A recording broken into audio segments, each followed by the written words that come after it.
नमस्कार, capital TV का खास शो कच्चा चिट्ठा देख रहे हैं आप। मैं हूं आपके साथ पूजा। आज काला चिट्ठा टीएमसी सांसद महुआ मोइत्रा का खोलेंगे।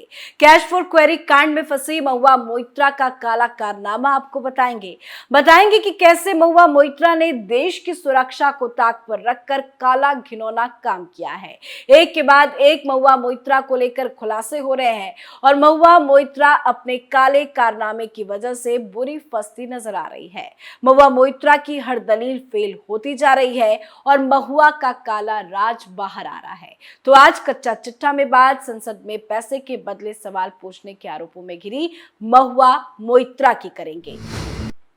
आपको याद होगा, अभी हाल ही में हीरानंदानी समूह के सीईओ दर्शन हीरानंदानी ने अपना हलफनामा दिया था, जिसमें उन्होंने कहा था कि अडानी ग्रुप के बारे में संसद में सवाल उठाने के लिए टीएमसी सांसद महुआ मोइत्रा के संसदीय लॉगिन का इस्तेमाल किया गया था।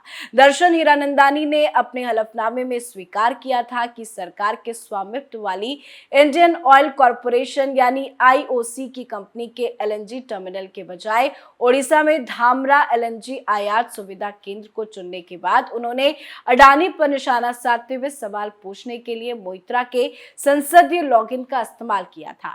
इसके साथ ही उन्होंने ये भी बताया था कि संसद में सवाल पूछने का एक मकसद था कि किसी तरह से पीएम मोदी को बदनाम किया जाए। कई बड़े खुलासे किए थे हीरानंदानी ने, पर जब ये खुलासे हुए, हलफनामा सामने आया, तो महुआ मोइत्रा ने सारे आरोपों को गलत करार देते हुए आरोप लगाया कि हीरानंदानी द्वारा संसद की आचार संहिता को सौंपे गए हलफनामे की विश्वसनीयता क्या है। उन्होंने विश्वसनीयता पर सवाल उठाए।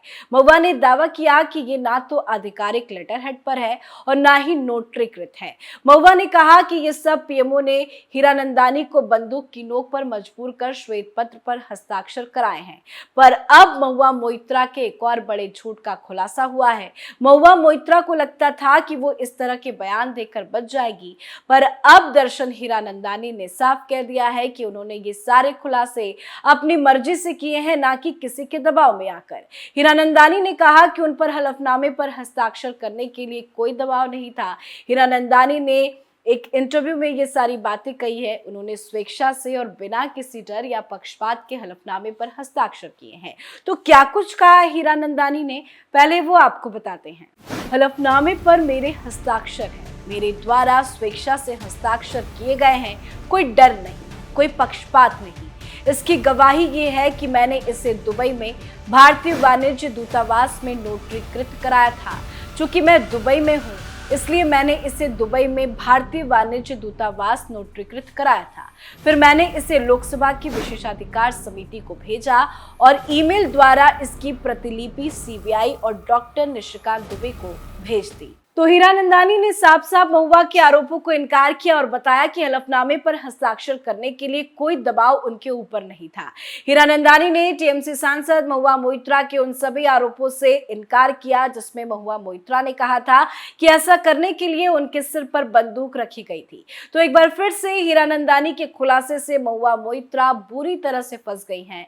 हलफनामा सामने आने के बाद महुआ ने कहा था कि भारत के बड़े और शिक्षित व्यापारियों में से एक हीरानंदानी किसी श्वेत पत्र पर इस तरह के पत्र पर हस्ताक्षर क्यों करेंगे, जब तक कि ऐसा करने के लिए उनके सिर पर बंदूक नहीं रखी गई हो। तो हीरानंदानी ने बता दिया कि कोई बंदूक की नोक पर उन्होंने हस्ताक्षर नहीं किया, सब उन्होंने बिना किसी दबाव के बयान दिया है और महुआ पर लगे सारे आरोप सही है। तो काला चिट्ठा दर्शन हीरानंदानी ने महुआ का खोल दिया और अभी तो शुरुआत है। आने वाले वक्त में महुआ और बुरी गिरती नजर आ रही हैं, क्योंकि दर्शन हीरानंदानी सरकारी गवाह बन चुके हैं और आने वाले वक्त में ये गवाह महुआ मोइत्रा को और ज्यादा परेशानी में डाल सकते हैं। टीएमसी ने भी महुआ मोइत्रा से किनारा कर लिया है। मामला काफी पुराना है, पर अब जाकर महुआ मोइत्रा को लेकर टीएमसी का बयान सामने आया और जिस तरह के बयान टीएमसी के तरफ से सामने आ रहे हैं, उससे कहना गलत नहीं होगा कि ममता बनर्जी महुआ के खिलाफ कुछ बड़ा एक्शन लेने की तैयारी में है। अभी हाल ही में टीएमसी ने अपनी चुप्पी तोड़ते हुए कहा कि संसद के उचित मंच से मामले की जांच कराई जाए, जिसके बाद पार्टी नेतृत्व इस संबंध में निर्णय लेगा। राज्यसभा में टीएमसी सदस्य दल के नेता डेरेक ओब्राहम ने इस पूरे मामले में क्या कहा, बताते हैं आपको। हमने मीडिया में आई खबरें देखी हैं। पार्टी नेतृत्व की ओर से संबंधित सदस्य को अपने ऊपर लगे आरोपों के संबंध में स्थिति स्पष्ट करने की सलाह दी गई है। हालांकि वो पहले ही ऐसा कर चुकी हैं।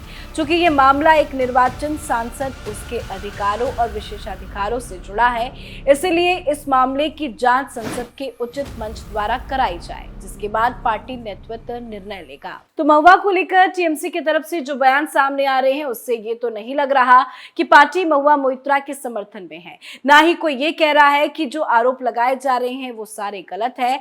ना ही महुआ मोइत्रा के समर्थन में कहीं विरोध प्रदर्शन हो रहा है, जिससे ये साफ साफ कहा जा सकता है कि टीएमसी ने भी किनारा कर लिया है और हो सकता है कि जैसे जांच आगे बढ़े, महुआ को पार्टी से बाहर का रास्ता दिखाया जा सकता है, जिसकी तैयारी भी ममता बनर्जी ने कर ली है। वैसे महुआ पर फौरन अभी कार्रवाई न करने को लेकर बीजेपी भी सवाल खड़े कर रही है। बीजेपी सवाल पूछ रही है कि कार्रवाई करने से क्यों डर रही है पार्टी। बीजेपी नेता शहजाद पूनावाला ने इस पूरे प्रकरण में टीएमसी के रुख को लेकर सांसद और उनकी पार्टी दोनों पर ही निशाना साधा। बीजेपी नेता शहजाद पूनावाला ने सोशल मीडिया प्लेटफॉर्म एक्स पर लिखकर सवाल पूछा कि महुआ मोइत्रा पर टीएमसी कोई टिप्पणी नहीं करेगी, सांसद अपना बचाव खुद करेगी। तृणमूल कांग्रेस के इस बयान का पूनावाला ने मतलब समझाते हुए पार्टी से 3 सवाल भी पूछे। उन्होंने पूछा कि क्या टीएमसी इस बात को स्वीकार करती है कि लोकसभा सांसद महुआ मोइत्रा ने रिश्वत लेकर विदेश से संचालित होने वाली एक प्रतिद्वंदी कॉर्पोरेट अथॉरिटी को अपना लॉगिन देकर घोर उल्लंघन किया है। पूनावाला ने अगला सवाल ये भी पूछा कि अगर ऐसा है तो टीएमसी उनको बर्खास्त करने के बजाय अभी तक पद पर क्यों बनाए हुए हैं। इसके अलावा बीजेपी नेता शहजाद पूनावाला ने ये भी सवाल किया कि क्या टीएमसी ये कार्रवाई करने से इसलिए डर रही है क्योंकि उसके पास छिपाने के लिए कुछ है। शायद पार्टी के लोग इस सब के बारे में जानते थे या इसका समर्थन करते थे। तो कई सारे सवाल बीजेपी की तरफ से दागे जा रहे हैं, पर महुआ मोइत्रा के साथ साथ पूरी टीएमसी इस पूरे मामले में घिर गई है, जिससे अपने लाज बचाने के लिए पार्टी महुआ के खिलाफ बड़े एक्शन लेने की तैयारी में है। तो वहीं दूसरी तरफ महुआ के खिलाफ कार्रवाई की भी बड़ी तैयारी चल रही है। लोकसभा की एथिक्स कमेटी को उद्योगपति दर्शन हीरानंदानी का हलफनामा मिल चुका है। कमेटी ने कहा है कि वो मामले की जांच कर रहा है। जांच पड़ताल के बाद बड़े एक्शन की तैयारी है। सीबीआई जांच भी हो सकती है। 2019 में सांसद बनने के बाद से महुआ मोइत्रा ने पार्लियामेंट में 28 केंद्रीय मंत्रालयों से जुड़े 62 सवाल पूछे हैं, जिनमें पेट्रोलियम से लेकर कृषि, शिपिंग, नागरिक उड्डयन, रेलवे आदि शामिल हैं। खबरों के मुताबिक 62 सवालों में से सबसे ज्यादा 9 सवाल पेट्रोलियम और प्राकृतिक गैस मंत्रालय के लिए थे। उसके बाद वित्त के लिए 8 सवाल थे। कुल 62 में से 9 सवाल अडानी समूह से ही संबंधित थे। इनमें से 6 सवाल पेट्रोलियम मंत्रालय के लिए और एक सवाल वित्त, नागरिक उड्डयन और कोयला मंत्रालय के लिए था। तो जिस तरह से सवाल महुआ मोइत्रा ने संसद में पूछे हैं, वो सारे सवाल बताते हैं कि महुआ ने जानबूझकर पीएम मोदी को बदनाम करने की कोशिश की, अडानी का मुद्दा उठाया और उसके बदले महुआ ने भारी रकम ली, महंगे महंगे गिफ्ट्स लिए, जो अब जांच होगी और सब दूध का दूध पानी का पानी हो जाएगा। महुआ का काला चिट्ठा खुल चुका है और अब बारी एक्शन की है। इंतजार कीजिए, जल्द बड़ा एक्शन महुआ के खिलाफ होने जा रहा है। आज के हमारे शो में फिलहाल इतना ही। देखते रहिए कैपिटल टीवी। नमस्कार।